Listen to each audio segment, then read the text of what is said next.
We are just a stone's throw away from the Rock and Roll Hall of Fame as we get set for football at First Energy Stadium in Cleveland, Ohio. The scene a few moments ago, here it is. It's unlike any other in sport as both teams made their way out of the tunnel. These folks are fired up as their guys are ready to do battle between the Jacksonville Jaguars and the Cleveland Browns.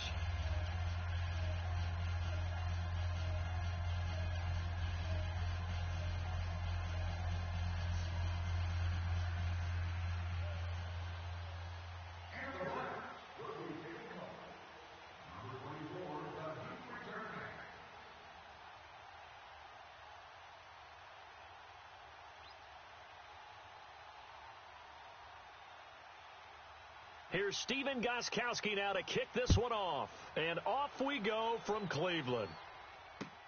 This will be fielded on the back line of the end zone. And all that worked, but he stopped where he ultimately would have been had he simply taken a knee, and that's the 25-yard line.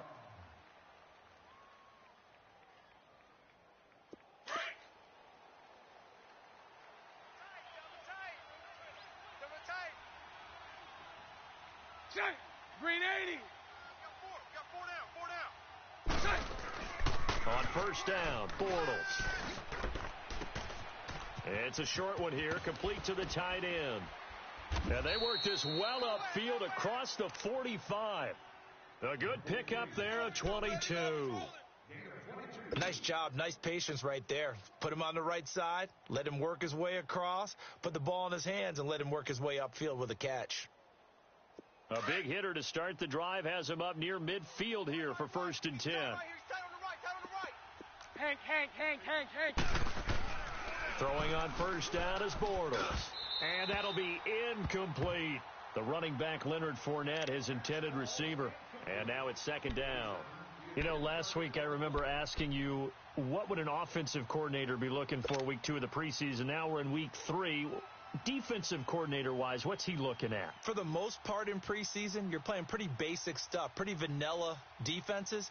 You're looking for guys that play with abandon, that just go out and make plays. You kind of let their athletic ability take over in order for you to notice them. So after the incompletion on first, now 2nd and 10. You got 4. Sunday. Working from the gun, it's Bortles. Now he's hit, and Bortles fumbled. It's loose. On plays like this, when the ball comes free, it's often unusual for the team that lost it to get it back. Because this is a quarterback. The ball gets away from him. Everyone else is trying to execute what they're supposed to do on offense. They're usually looking in the other direction, downfield, or have moved away from him. In this case, though, a teammate is able to come up with the ball. Now Bortles. He lost 2, and it brings up 4th.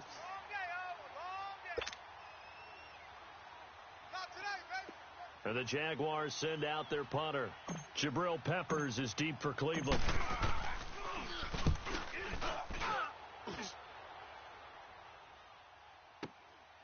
That's fielded at the 8-yard line. Give him 11 yards that time on the return. And the Browns will take over with a 1st and 10 deep in their own territory.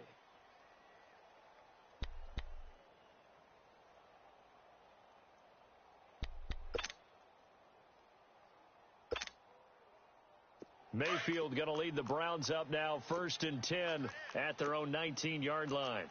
Gun!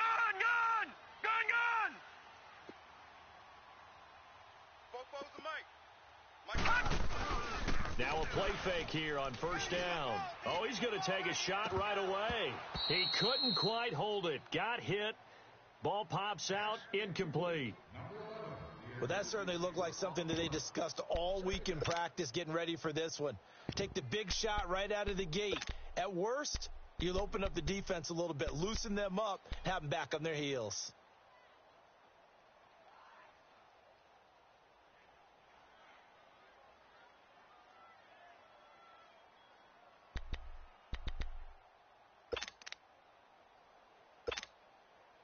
An incomplete pass on first down. That leads to a 2nd and 10. Hey. Here we go now. And a short pickup there as he'll take this up to right around the 20. Only a yard on the pickup there, so it leaves him needing a conversion here on third and a tough 9.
Four down.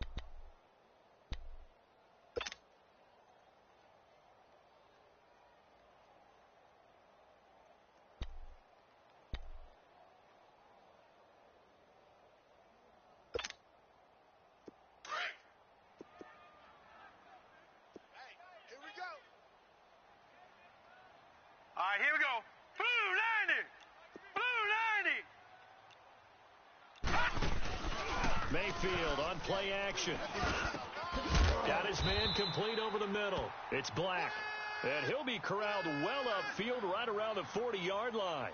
It's a gain of 20 and picking up the first.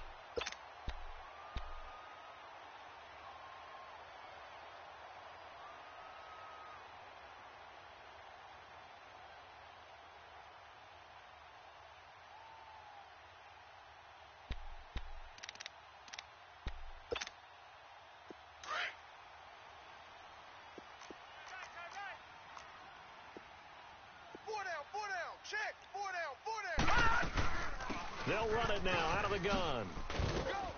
He'll be stopped shy of the 45 despite a great move.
Three yards on the pickup there, and it'll be second down.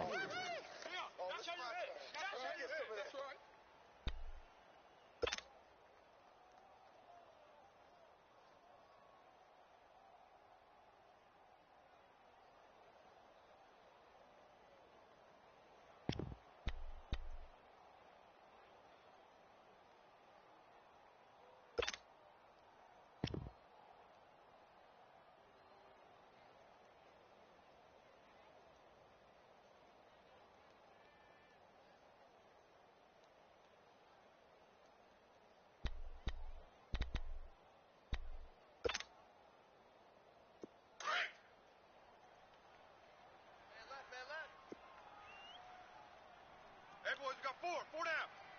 All right, here we go. 3-19. Mayfield now on second down. Open receiver, that's David Njoku. And he'll be corralled out across midfield down to the 45. First catch for him. It's good for a dozen and a first down. Well, from their point of view, this game could not be starting out much better, could it? Force a punt on defense, and now they're moving it crisply on offense. Crisply, I like that. Like yeah, that? Yeah, moving it very, very well. Looks like the defense on their heels a little bit. You put a score in here, long way to go, but you're right, that's a heck of a start. Yeah, and I think this is where the play caller is looking at his play sheet and saying, to have that dagger play, to have that play and just finish them off right now, because I think they'd love to gain that big advantage early.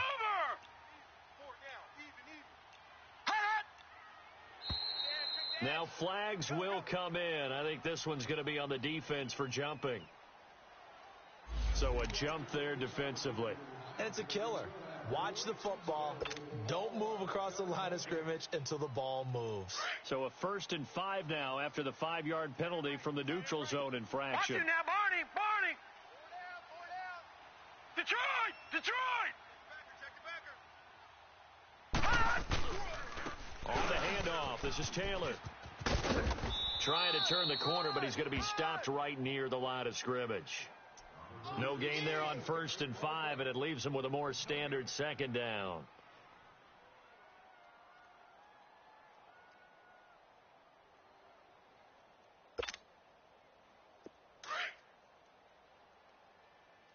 Tight end to the right, boy. Tight end to the right. Move. Hurry up. Here we go. Green 39. Green 39.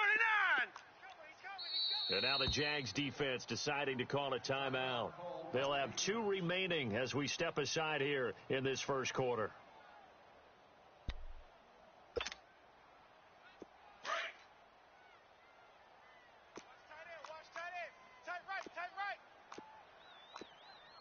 Set. Blue 90. Blue 90. Show it 8. Mike's 50.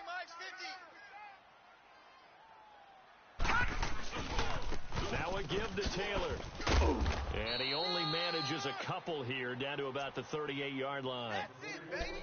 But we just saw a great example of what we talked about with his coach prior to the game. He's definitely one of the better linebackers at reading a play and flowing to make the stop before it turns into something big.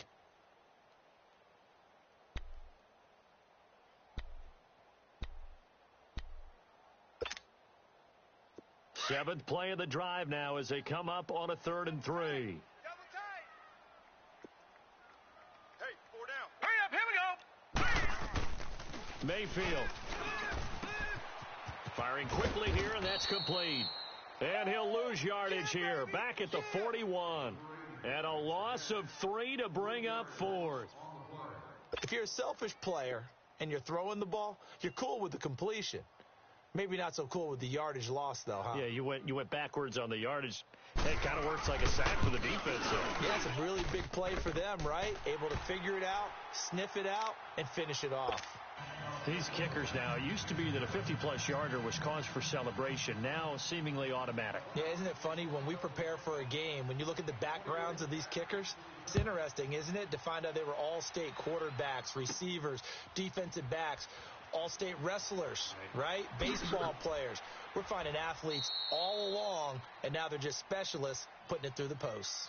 And out now comes Jacksonville as they get ready to go. And hoping to do better than they did their last possession when they punted the football. Appeal to the vanity of your offensive line. Tell them that they control your fate. Leverage guys. Win the line of scrimmage. If you do that, you start to win first down. You win second down. And guess what? You start accumulating first downs. And that's what they need in order to not punt the ball again. Bortles now on first down. And it's a short one here, complete to his tight end. And he'll be brought down right at the 30 here. 5 yards on the catch there, brings up second down. I think defensively you're okay with that. You're in the first quarter. He's going to get some catches, but they rallied to him quickly. And that's what you count on, and I like what you just said. First quarter, can you do it all game long? They catch it, you tap. And the pressure will get to him. He goes down. Now there is a flag on the play, but this looks like holding on the offense. So they will take the sack instead of the penalty. And it takes another down off the series. But the biggest one of all, do you want to tell the guy who just got the sack that it no longer counts? No. No, not at all. So following the holding call, what can they do here on 3rd and long? You got 4. Move. Cloud. Hey, 54, Ricky. Snap comes at 1, and it's Bortles. And the pressure gets to him again. And that is the 3rd sack this offensive line has allowed in this first quarter. Yeah, that puts him on pace. Let me do the rudimentary math here. To be sacked 12 times in a game. I know he's not going to go for that. I wonder if it's going to reshape what they decide to do on offense in terms of play calling. Well, I can tell you what, when he popped up, shaking his head, frustrated right now behind center.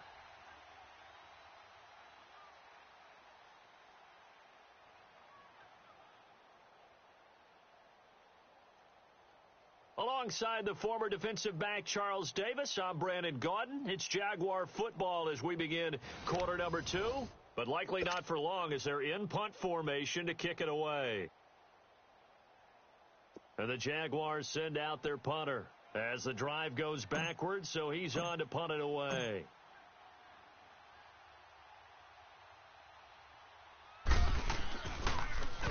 And this is away. It's a high kick, and he got all of it. This is brought in at the 21.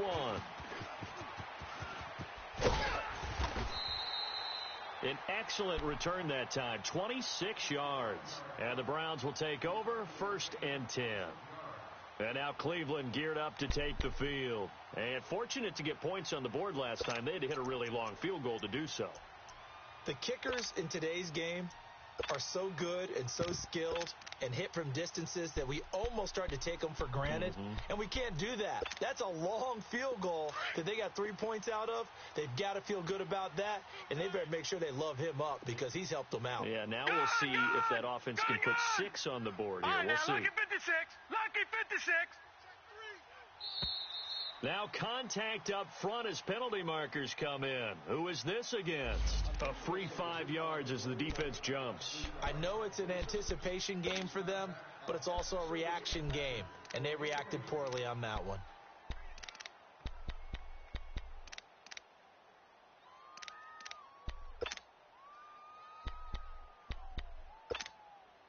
So this helps to start a drive. After the penalty, it'll be 1st and 5.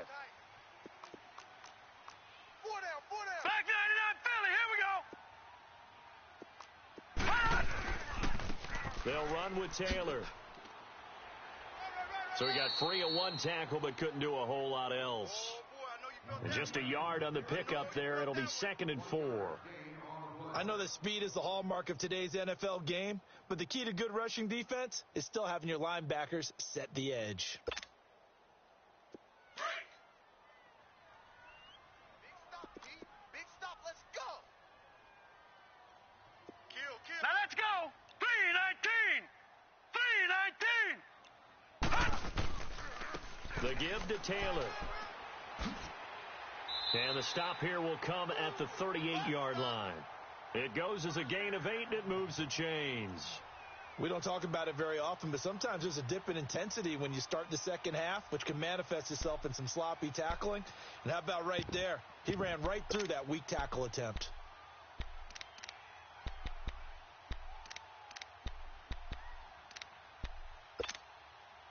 So here's a 1st and 10 at the 38. Tight end's right. Watch tight end. Out. 3 down. They go play action here on 1st down. Rush coming, and he's taken down. Now, we talk about players blitzing all the time. I often laugh and sometimes call it just straight ahead pursuit. What a running start right back to the backfield for him. It really didn't give anybody a chance to get up there and stop him. No, I mean, that's really, really difficult. You're asking a whole lot anyway, but when he gets that kind of a start and comes through clean, oftentimes the advantage definitely goes to the defensive player. That is caught by the former Gator Antonio Callaway. He got 29 yards that time. And a good quarterback facing zone coverage. If he has just a little bit of time to survey the scene, that's what's going to happen. No doubt about it. If there's no pressure, he's going to continue to pick them apart because he'll have all that time to find someone open downfield. You can only cover for so long. So maybe they want to go to a zone blitz scheme, get a little bit more pressure. Remember when Carolina did that against Denver? They lost the game ultimately. They dropped the defensive end out, and he ended up with an interception in that game in Super Bowl 50. Maybe some sort of scheme like that to try and get more pressure at the passer. And he'll get about 3 as he's taken down at the 14-yard line. And that's one of the reasons you like to blitz even on rundowns. It confuses the blocking assignments. It doesn't allow those offensive linemen to get up to the second level. They don't want it. Detroit! Detroit! All day. Woo! Let's get it.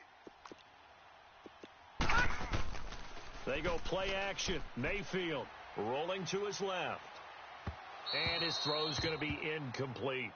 These offensive starters still out there in the second quarter. You would think the plans for them to at least play into the third quarter, if not all the way through it. Yeah, it might go by feel. If they have a really good first drive to start the third quarter, they might pull them after that. If not, might leave them out there a little bit longer, but I'll guarantee this, they'll be gone by the start of the fourth quarter. They head to the line facing a 3rd and 7 following the incompletion on second down. Cover tight. Hey, boys, we got 4 down. 44 is the mic. 44 is Mike. Check. A first throw for the backup Jackson, eluding the pressure right. To the right side and complete to Njoku. And he'll go down here at the 12-yard line. Good defense holds him to only a yard, and it'll be 4th down. And for the second time tonight, this field goal unit comes out here.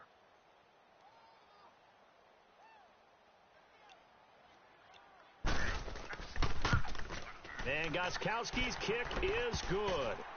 And that will make it 6-0. So scores on their first two possessions, but 6-0, so field goals probably not what they were hoping for. Yeah, you're exactly right about that. Not what they were hoping for, but they should be happy that they have points on the board. It almost feels like that old slow and steady wins the race, doesn't it? In this case, though, they want to be slow and steady now, but get explosive later and put the points up on the board. And out now comes Jacksonville as they get ready to go. They've had it twice. They've punted twice. Not the start they were hoping for. Not at all, and let's face it, every facility we visit, everyone talks about converting on third down, how big that is. In this situation, they've had to punt it away twice, so they're furiously going over things on the sidelines. What do we need to do to pick up a first down and change our momentum?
And with the play clock winding down, we're going to get a timeout. That's their second, so they'll have one remaining here in this second quarter. We'll be right back.